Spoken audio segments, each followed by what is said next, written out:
dari artikel ilmiah atau jurnal ya. Jadi artikel yang sudah diterbitkan itu kita namakan artikel ilmiah. Nah, judulnya artikelnya ini ya. Jadi penggunaan metode AHP untuk pemilihan aplikasi ya, aplikasi untuk pemilihan aplikasi. Nah, kita ketahui ketika nanti kita menggunakan metode AHP kemarin, kita harus punya apa? Pertama, goal, kita punya kriteria, dan kita punya alternatif. Nah, itu ya. Kalau Anda cek di jurnal itu, pasti itu punya tuh. Kalau nggak salah ada 4 kriteria itu yang digunakan ya. C1, C2, C3, dan C4. Dan ada 3 alternatif yang digunakan ya, di situ. Nah, sebelum masuk di situ, perlu kita ketahui ketika kita menggunakan metode AHP, nanti kita harus menyebar kuesioner ya untuk mendapatkan data. Nah, untuk skala atau penilaian yang digunakan, ini tabelnya ya. Jadi bedakan karena nanti ada skala dalam kuesioner itu juga yang disebut dengan skala Likert.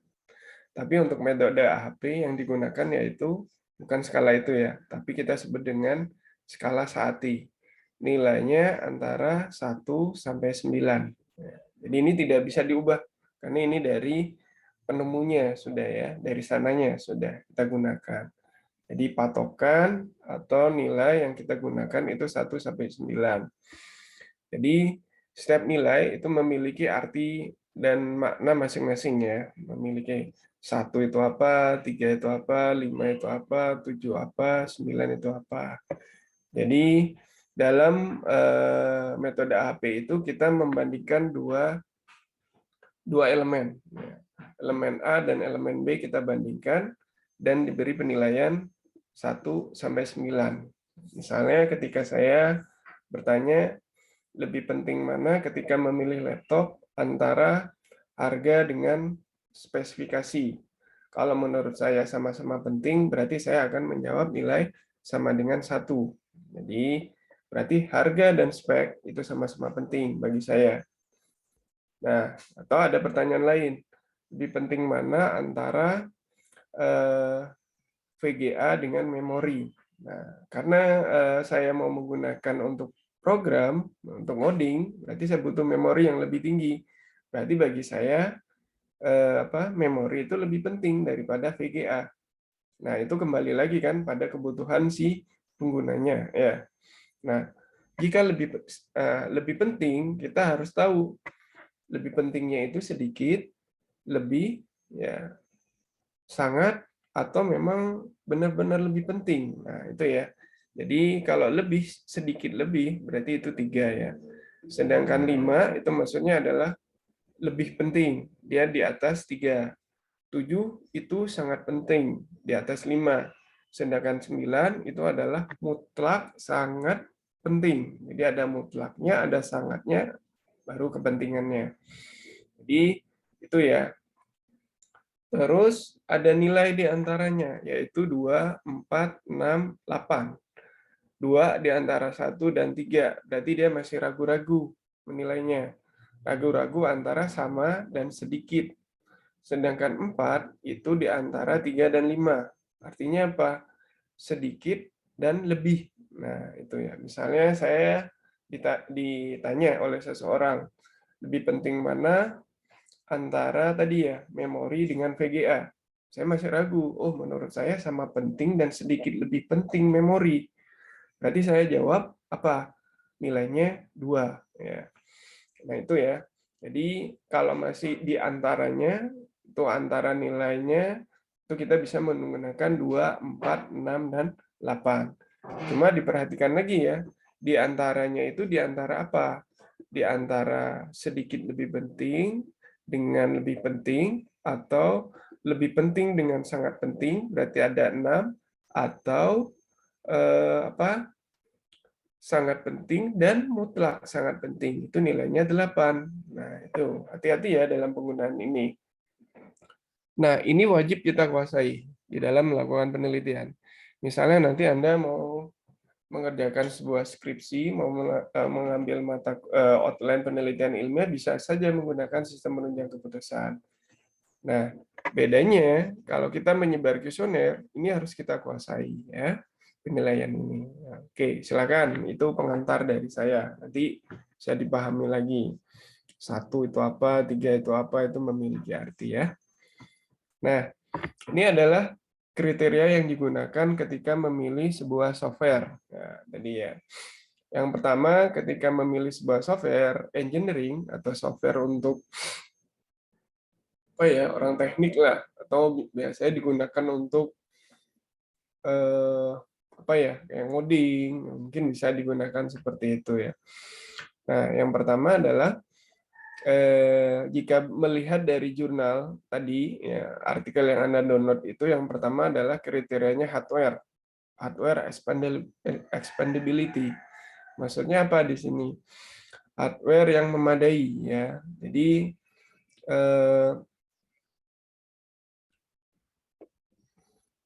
hardware yang memadai ya. Ketika kita menggunakan sebuah aplikasi, hardware-nya apa ya? Disesuaikan apa tidak gitu ya. Nah, itu kita kriteria yang pertama adalah hardware-nya. Yang kedua, ya, ketika kita install aplikasi itu, hardware-nya itu mudah untuk diperbaiki apa tidak. Ya. Ketika terjadi kerusakan, jangan-jangan nanti susah gitu ya. Tapi di sini kriteria kedua yang dijadikan tolak ukur adalah hardware-nya mudah diperbaiki. Sedangkan yang ketiga, kriteria yang ketiga ini, nah ini ketiga, financing available. Jadi dalam menggunakan sebuah aplikasi, ketersediaan dari alokasi dana ya untuk membeli itu ada apa tidak, misalnya penting apa tidak. Nah, itu perlu dipertimbangkan ya. Terus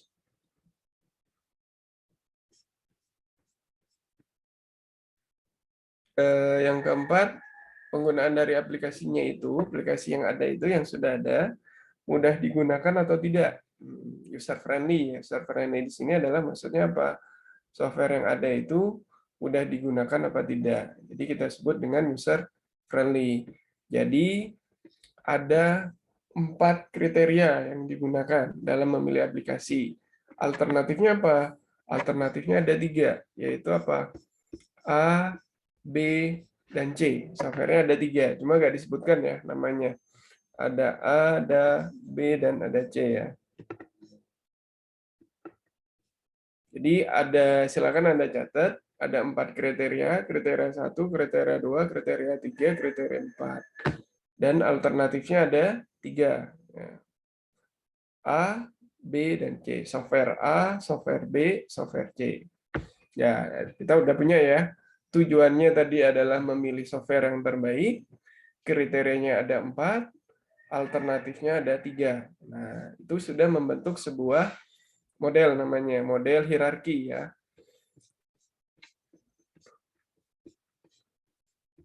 Nah, itu yang diambil dari untuk membangun sistem pendukung keputusan dulu. Jadi Anda harus tahu dulu kriteria yang digunakan itu ada 4, alternatif yang digunakan itu ada 3, ya.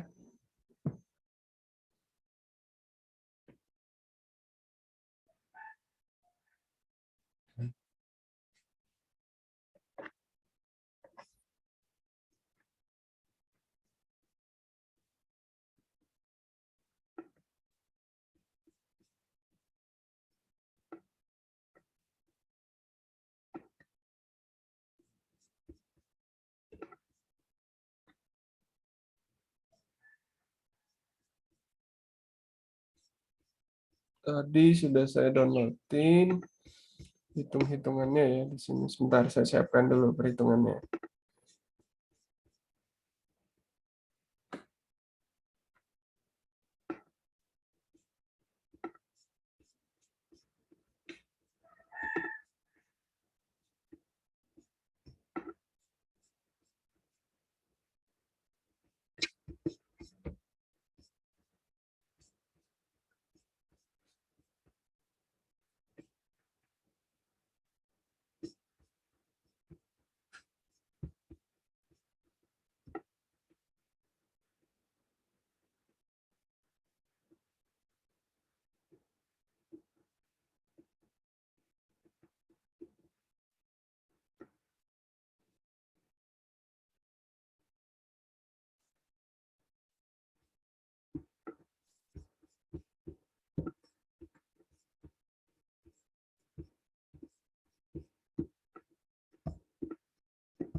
Oke, layar Excel saya sudah kelihatan di kalian?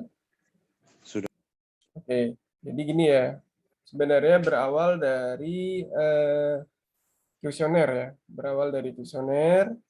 Jadi yang pertama sebenarnya yang ditanyakan itu adalah perbandingan antar kriteria ya yang ditanyakan. Misalnya kan ada 4 kriteria ya. 4 kriteria saya simpulkan tadi kriteria 1, besarin ya.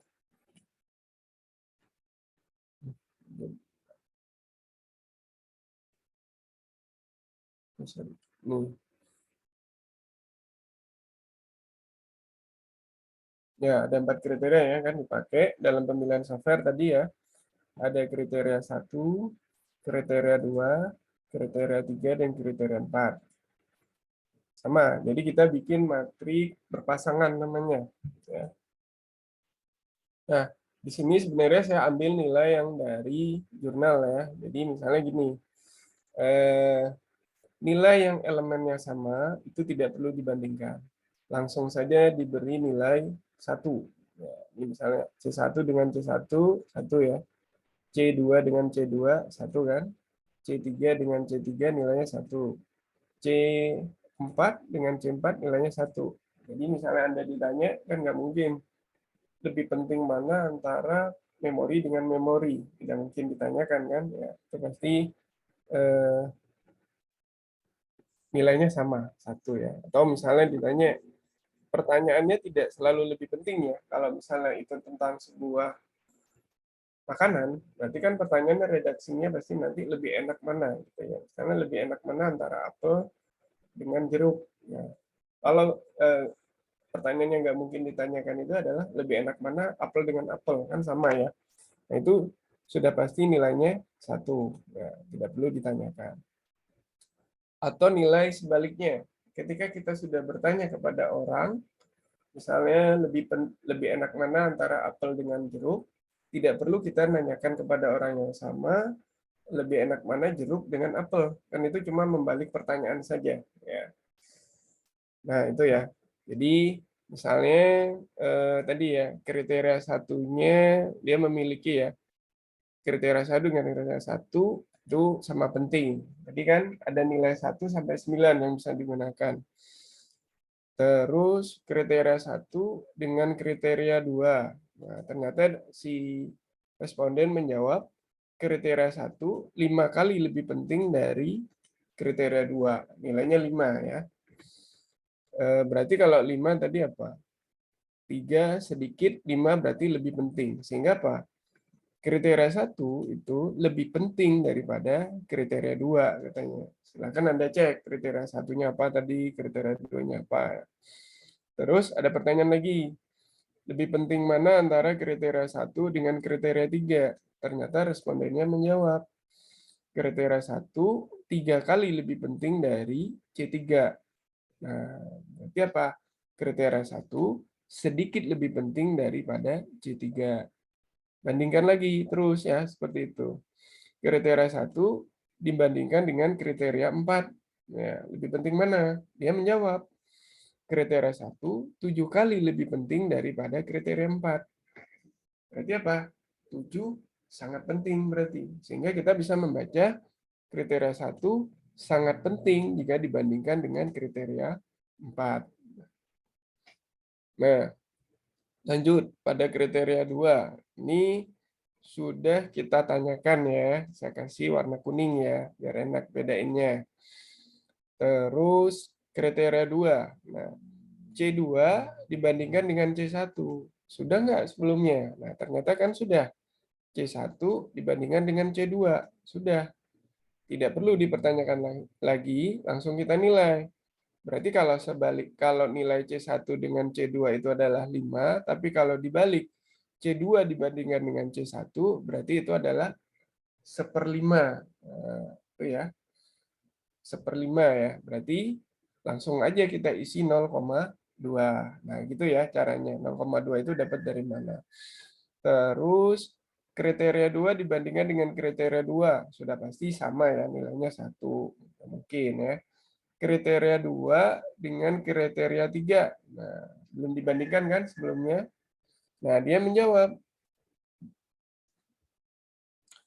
ternyata, nah 0,3 itu seperberapa ya? Nah, saya tidak pakai sepernya ya, di sini langsung nilai ya. Berarti dia mengatakan C3 itu lebih penting daripada C2 gitu ya. Kalau 0, berarti dia yang kanan lebih penting daripada yang kiri gitu ya. Terus C2 dibandingkan dengan C4. Ternyata dia menjawab C2 itu 5 kali lebih penting daripada C4. Nah, lanjut ke sini. C3 dibandingkan dengan C1. Sudah nggak sebelumnya? Kalau sudah, kita lihat. C1 dengan C3 itu nilainya 3. Berarti kalau dibalik, C3 dengan C1 berarti sepertiga. Berapa sepertiga? Sepertiga itu sama dengan 0,33. Ya. C3 dibandingkan dengan C2. Kita lihat, sudah belum sebelumnya? C2 dibandingkan dengan C3 ternyata nilainya 0,33. Berarti kalau dibalik adalah, kan ini sepertiga ya, berarti kalau dibalik 3 nilainya gitu ya. C3 dibandingkan dengan C3 nilainya sama, 1. C3 dibandingkan dengan C4, ternyata dia menjawab C3 itu 6 kali lebih penting daripada C4. 6 ya, hati-hati ya. Kalau 6 tadi arti maksudnya apa?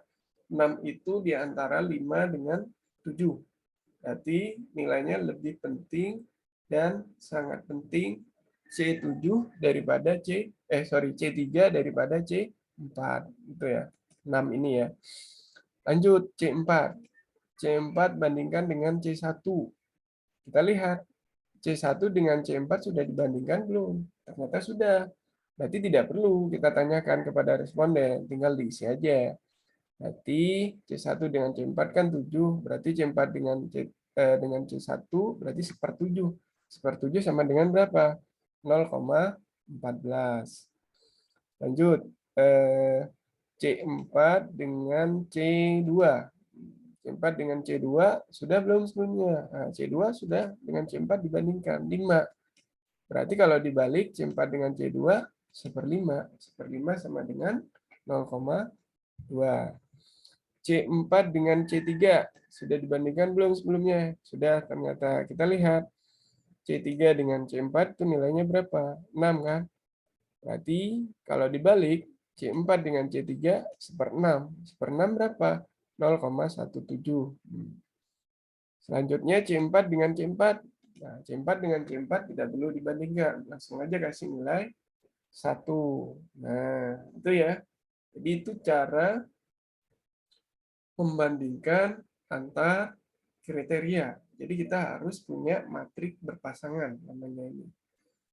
Kalau di Excel kita coba menghitung manual. Sebenarnya ada software yang bisa digunakan, yaitu nama softwarenya adalah Expert Choice. Cuma saya sarankan kepada kalian kita pelajari dulu perhitungan manualnya ya. Baru nanti kalau sudah bisa kita cocokkan dengan hasil perhitungan menggunakan softwarenya. Oke. Itu langkah pertama. Langkah kedua, kita menjumlahkan jumlah kolom pada masing-masing kriteria. Kolom 1, kolom 2, kolom 3, kolom 4. Kolom 1 nilainya kita jumlahkan ya. Kita sama aja dari 1 sampai 0,14. Didapat 1,68 ya. Terus kolom kedua jumlahnya 5, saya jumlahkan sampai 0,2. Jumlahnya 9,2. Kolom ketiga saya jumlahkan yaitu dari 3 sampai dengan 0,17. Didapat 4,5 ya atau 4,5. Kolom keempat itu nilainya 19 ya. Dari mana? Dari 7 tambah 5 tambah 6 tambah 1. Nah, angka kedua saya sudah punya jumlah kolom. Nah, setelah saya punya jumlah kolom, baru yang ketiga ya, baris dibagi jumlah kolom. Ya. Ini ya. Jadi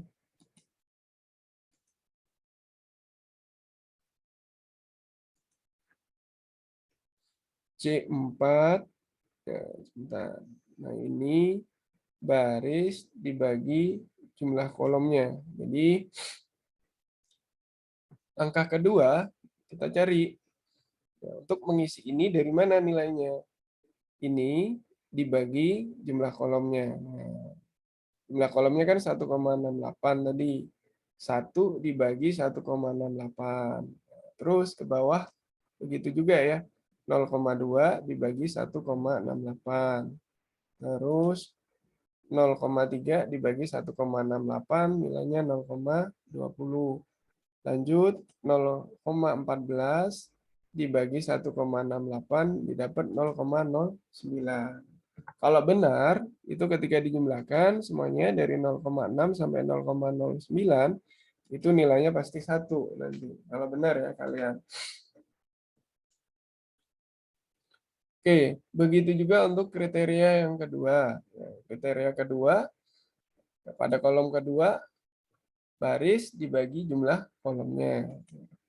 Ini contoh kalau di sini 5,00 dibagi 9,2 didapat 0,54. Begitu juga ke bawahnya ya, sama. Kolom ketiga berarti apa? 3,00 dibagi 4,5 didapat 0,67. Begitu juga untuk baris ke bawahnya. Terus kolom keempat 7 dibagi 19,00 didapat 0,37. Begitu juga ke bawahnya. Sehingga kalau pengen ngecek benar atau tidak, silakan Anda jumlahkan di sini. Pasti nilainya adalah 1 ya. Kolom 1, kolom 2, kolom 3, kolom 4 jika dijumlahkan kolomnya itu adalah sama dengan 1. Selanjutnya langkah keempat ya. Kita jumlahkan baris. Jumlah baris itu didapat dari mana? 0,6 ditambah 0,54 ditambah 0,67 ditambah 0,37. Nah, itu kita dapat jumlah baris di sini. Nah, jumlah baris. Begitu juga yang di bawahnya ya. Oke, jumlah baris. Ya, kita sudah dapat jumlah baris. Ya, jumlah baris baru. Setelah itu baru kita bisa menghitung apa? Lambda maksimum. Silakan Anda lihat rumusnya untuk lambda maksimum. Kalau pada perhitungan ini saya gunakan ya 1,2 ini ya. Ini dikali dengan jumlah barisnya. 1,68. Sorry, 1,2 ini adalah menunjukkan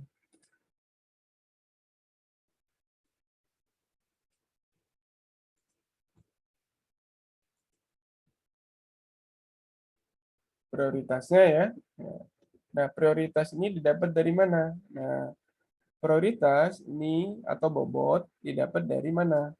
Nih, G12, kalau di saya G12, nih jumlah baris dibagi dengan C8 katanya. C8 mana? Kita cari C8 di sini. C8 itu adalah jumlah kolom ya, jumlah kolom 1. Nah, terus yang kedua ya. Nah, hingga didapat 1,3, 0,06, 0,24, 0,01. Nah, setelah itu baru kita bisa mencari lambda maksimum. Lambda maksimum itu adalah perkalian antara ini ya, prioritas dengan jumlah kolom. Baru dijumlahkan. Sehingga 1,20 dikali 1,68 ditambah 0,56 dikali 9,20 ditambah 1,06 kali 4,5 ditambah 0,2 dikali 19. Kalau dijumlahkan, hasilnya semua dikali, terus dijumlahkan, didapat 3,99 sekian ya. Oke, itu untuk mencari lambda maksimum. untuk mencari CI. Ingat kemarin CI adalah lambda maksimum dikurangi N dibagi N-1. Nah, kita tahu ya, lambda maksimumnya tadi 3,99 dikurangi N. N itu adalah banyak kriteria yang digunakan. Nih, banyaknya kriteria yang digunakan 4 dibagi N-1. 4 dikurangi 1 ya.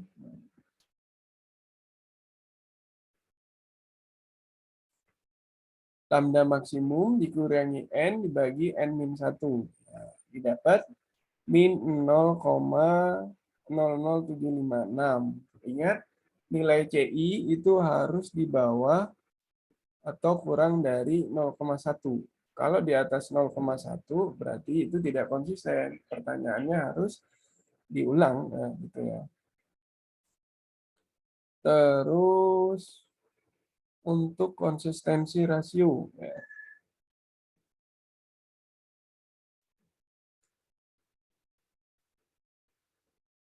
Untuk konsistensi rasio di sini CI dibagi RI. Ya. CI-nya kita sudah dapat tadi min 0,00756 dibagi RI. Nah, kalau RI ini Anda lihat di materi ya. Di materi pertemuan kelima itu ada kalau tabel itu ya. Kalau 4 dia nilainya berapa gitu ya. Nggak ada di sini. Di pertemuan 5. Coba saya cek di pertemuan 5. Nah, ini pertemuan 5.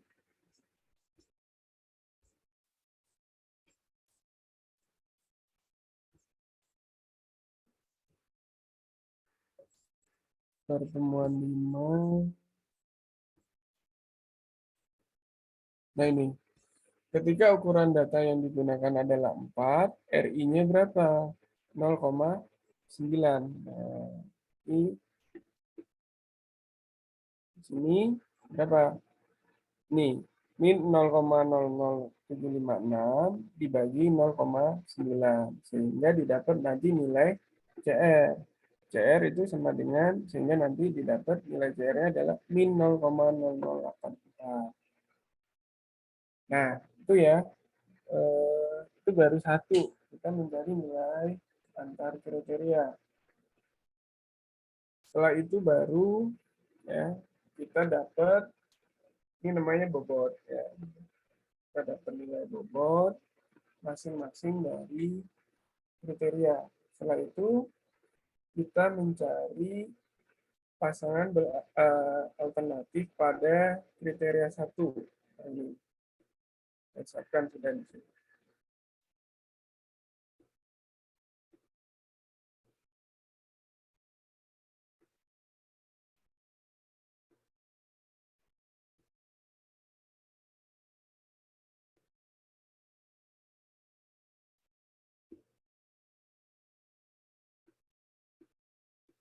Oke, kelihatan ya. Kriteria berpasangan alternatif berarti ini adalah kita membandingkan berdasarkan kriteria satu, ya, berdasarkan kriteria satu, manakah alternatif yang lebih dipilih oleh pengguna atau responden. Sehingga nanti saya siapkan yang dibandingkan adalah antara alternatifnya. Ingat tadi ya, kita punya 3 alternatif, A, B, dan C. Ya. Sehingga saya bandingkan A, B, C. Bikin matrik berpasangan lagi ya. Berdasarkan kriteria satu, pertanyaannya gitu ya nanti. Berdasarkan kriteria satu, lebih penting mana antara alternatif A dengan alternatif B dan alternatif C. Sehingga nanti bisa kita buat matrik. Misal, lebih penting mana antara alternatif A dengan alternatif A. Itu tidak perlu dibandingkan kan tadi ya. Kalau dua elemennya sama, berarti cukup nilainya 1. Alternatif A dengan alternatif D. Dia menjawab, A itu 6 kali lebih penting daripada B jika dilihat dari kriteria 1. Karena Anda membandingkan gini, eh,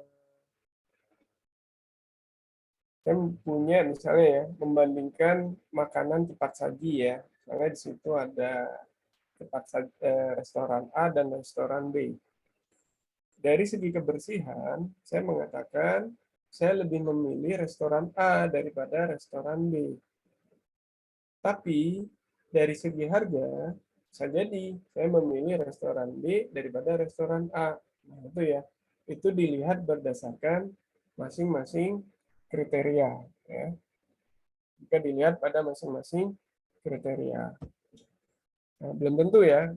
Jadi setiap kriteria pasti nilainya bisa berbeda ya, nanti. Oke, cara ngisinya sama kayak tadi ya. A dibandingkan dengan B berdasarkan kriteria 1, A dibandingkan dengan C berdasarkan kriteria 1, B dengan A kalau sudah dibandingkan itu adalah bentar ya. Oke, saya lanjutkan ya. B dengan A. A dengan B kan sudah dibandingkan. Berarti tadi A dengan B 6, berarti B dengan A 1/6 ya. B dengan B tidak perlu dibandingkan, nilainya 1. B dengan C itu 4. C dengan A 0,13, kita lihat A dengan C sebelumnya itu kan 8. Berarti C dengan A itu 1/8. Apa? Lanjut C dengan B 0,25. B dengan C kan sudah. Jadi berarti ini C dengan B kalau dibalik nilainya 1/4. C dengan C nilainya 1. Sehingga dijumlahkan. Kayak tadi ya langkah-langkahnya. Dijumlahkan dulu jumlah barisnya,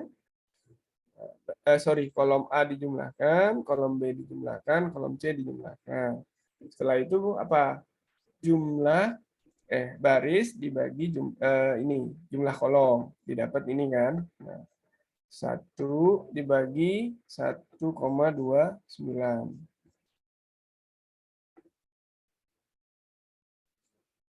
Oke, itu ya. Terus, nah ini bisa dijumlahkan langsung ya dari jumlah barisnya. 0,7 sampai 0,6 didapat ini. 0,12 sampai 0,3 didapat 0,5. 0,09 dijumlahkan sampai 0,07 didapat 0,2. Nah, baru kita bisa mencari prioritas atau bobot. Dari mana? Sama kayak tadi. F11 dibagi C7. F11-nya berarti apa? Jumlah baris dibagi jumlah kolom.